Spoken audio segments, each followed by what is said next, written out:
Evergreen EduSpotന്റെ പുതിയൊരു വീഡിയോയിലേക്ക് എല്ലാവർക്കും സ്വാഗതം.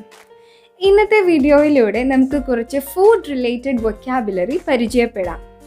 ആദ്യമായി ക്വിസീൻ. ഒരു പ്രദേശത്തിൻ്റെയോ രാജ്യത്തിൻ്റെയോ തനതായ പാചക രീതിയെയാണ് ക്വിസീൻ എന്ന വേർഡ് കൊണ്ട് സൂചിപ്പിക്കുന്നത്. ഉദാഹരണത്തിന് south Indian cuisine, Chinese cuisine etcetera. അടുത്തതായി മീൽ. ഒരു പ്രത്യേക സമയത്ത് കഴിക്കുന്ന ഭക്ഷണത്തെയാണ് മീൽ എന്ന വാക്കുകൊണ്ട് സൂചിപ്പിക്കുന്നത്.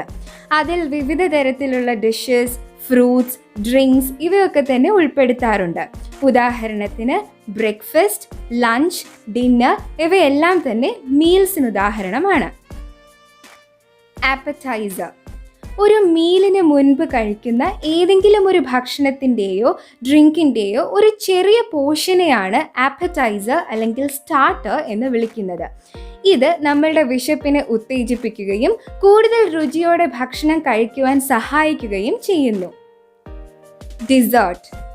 ഒരു മീലിൻ്റെ അവസാനം കഴിക്കുന്ന മധുരമുള്ള ഏതൊരു പദാർത്ഥത്തെയും ഡിസേർട്ട് എന്ന് വിളിക്കാം. പായസം, ഐസ്ക്രീം ഇവയെല്ലാം തന്നെ ഡിസേർട്ടിന് ഉദാഹരണമാണ്. അവസാനമായി കട്ട്ലറി. ഭക്ഷണം കഴിക്കുന്നതിനും വിളമ്പുന്നതിനുമായി നമ്മൾ ഉപയോഗിക്കുന്ന സ്പൂൺ, ഫോർക്ക്, നൈഫ്സ് ഇവയൊക്കെയാണ് കട്ട്ലറി അഥവാ സിൽവർവെയർ എന്ന വാക്കുകൊണ്ട് സൂചിപ്പിക്കുന്നത്. സോ ഇന്നത്തെ വീഡിയോ എല്ലാവർക്കും ഇഷ്ടമായി എന്ന് വിചാരിക്കുന്നു. കൂടുതൽ വീഡിയോസിനായി ഞങ്ങളെ സപ്പോർട്ട് ചെയ്യുക, ഞങ്ങളുടെ ചാനൽ സബ്സ്ക്രൈബ് ചെയ്യുക. Thank you.